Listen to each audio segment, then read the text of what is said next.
I've played over 1,000 mobile games at this point, and today I'm gonna share the 13 best new games and give away 5 keys for an amazing game toward the end of the video. Now, starting off with 2 quick ones. After years of teasing, the open world survival RPG shooter Undawn finally released recently. This is the newest game from the Call of Duty mobile developer Tencent, and it features both PvP and lots of zombie PvE combat. The game is still fairly new, but the early impressions are that the co-op and PvE content is pretty good overall, but the PvP is unfair and the monetization is pay to win, so you might want to stay away from those areas of the game. But if you've already played it, I'm sure that many watching this video, myself included by the way, would love to hear what you think about it. Now, the awesome looking 2D shoot 'em up Towaga Among Shadows is now also out on mobile after releasing on PC back in 2020. The game features 70 levels of monster smashing, and unlike Undawn, it only costs $3 US. But before we get back to more of those quick recommendations, let's talk a bit about Harry Potter Magic Awakened. Because this large collectible card game RPG was actually better than I anticipated, but it still has its fair shares of downsides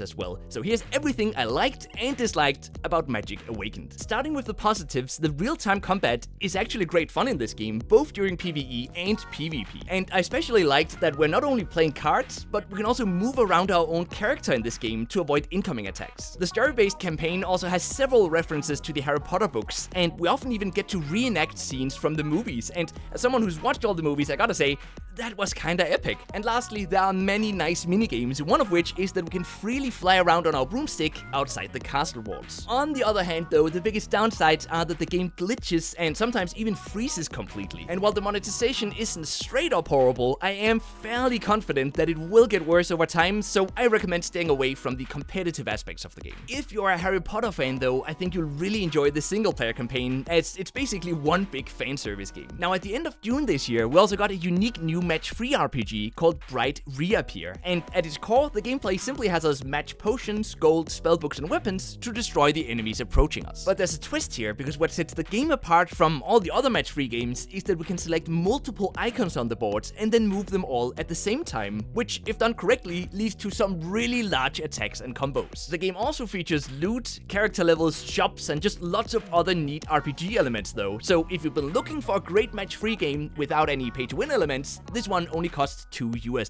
The next game, Poosh XL, is an awesome high-score chaser arcade game that was covered on my games discovery platform mini review by fellow YouTuber Gaming in the Moment. And in this game, we control a small sphere and try to get it through a ton of obstacles, all while collecting as many power-ups as possible. Since the game is pretty hardcore, each run takes just a few minutes, but the gameplay is awesome. So if you've been looking for a great arcade experience, it's definitely worth checking out. And the price is $5 on both Android and iOS. Just about a month ago, we also got a follow-up to the beautifully atmospheric golf game called Golf Odyssey, which will soon get a full review on Mino Review. It's a fun 2D golf game with great 8-bit retro graphics, lots of challenging levels, and relaxing soundtracks. It's also free to play with a $2 in-app purchase to remove the ads, so I think you'll like it. Moving on to a few quick-fire recommendations, Bloons Tower Defense 6, one of the best tower defense games of all time in my opinion, is now free via Netflix games. So if you haven't tried it yet and you have Netflix, here's your chance. It is definitely worth it. Now, those of you who've been here for a long while might recall that I covered an amazing game years ago called Reverse Story. And now, as of June this year, we have got a follow-up to that game called Ruin Story. Both of these games are roguelite action shooters, and this new game is absolutely amazing. I've actually already played it for a bit, and I like it even more than the first one, so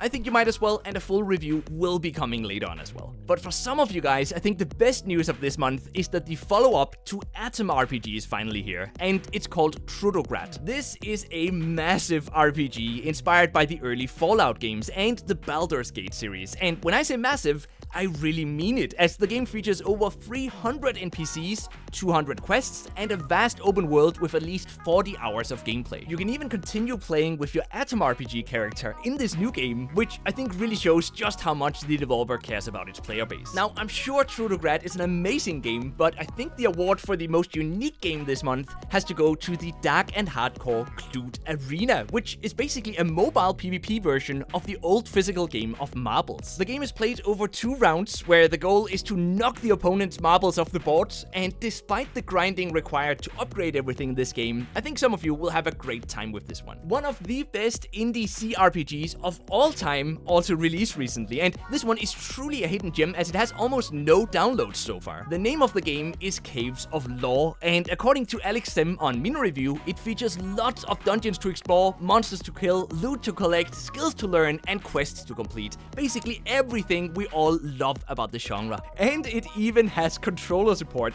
Does it get any better? I don't think so. The RPG systems run really deep in this one, and if you like this type of game, there's a good chance you're not gonna regret spending the $10 it costs on Android and iOS. Now, while I'm always looking for the best new games to share with you guys, here are two games that somehow found a way to fly under my radar until recently. The first game is Retropolis, which is a fun, real-time deck-building tower defense game that mixes in base building and roguelite elements for a truly unique gameplay experience. In fact, the only game I can really compare this to is Kingdom 2 Crowns, which is also amazing. Retropolis released in 2021 and it's free on both Android and iOS. The other game is IQ Dungeon, which is a fun fantasy RPG themed puzzle game with over 250 levels. Each of these have us solve a small puzzle using logic, or in some cases, our imagination, such as when we have to shake our phone to alter the in-game gravity. This one is also free to play, and it's just perfect if you love silly puzzle games. But now, ladies and gentlemen, in the left corner, we've got you, the watcher, who's viewing this right now. Thank you, by the way. And in the right corner, we've got 5 keys for this awesome retro-styled roguelike arcade space shooter called Wavecade. The developer of this game was kind enough to send some keys our way when I reached out, and all you have to do to win is to reply to my latest tweet that I've linked down below using the word wave, and the first 5 of you guys who reply with the word wave in it gets one of these keys. I hope you will win the fight for the keys, and then check out this video for the best offline action games on mobile, and I'll see you guys there in a bit.